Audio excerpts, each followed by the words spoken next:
আসসালামু আলাইকুম, কি অবস্থা? সবাই কেমন আছেন? প্রথমত হচ্ছে আজকে ভিডিও নিয়ে আসার একটি মাত্র কারণ, আমরা যখন স্টিকার করে ফেলি অনেক কাস্টমার কমেন্ট করেন যে আপনারা তো স্টিকার না হয়তো রং করার পর বাইকটির ভিডিও ছাড়তেছেন। প্রথম কথা হচ্ছে আমরা বাই এরকম মানে সিটিং বাজি বাটপারি করার মতো কোনো সিস্টেম নাই। আমাদের কাছে ফিনিশিংটা এখন এই যে এটা হোয়াইট কালার স্টিকার করি, আর এটা হচ্ছে কাস্টমারের আগে মানে আগে যেরকম ছিল এটা হচ্ছে অরিজিনাল যে হোয়াইট কালার ওইটা, আর এটা আমাদের স্টিকার।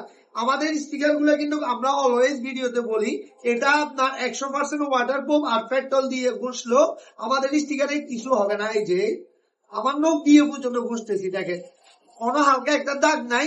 আর গাড়িটির মানে ফাইনাল লুক কেমন আসে ইনশাল্লাহ আরেকটি ভিডিওতে দিব। এই ভিডিওটি অতিরিক্ত লং হয়ে যাবে। তো আপনারা যারা এরকম মানে যে কোনো ধরনের পার্টস কে নতুনের মতন করতে চান চলে আসবেন আমাদের সব মুসেরি স্টিকার হাউসে। সবাই ভালো থাকবেন, সুস্থ থাকবেন, আল্লাহ হাফিজ।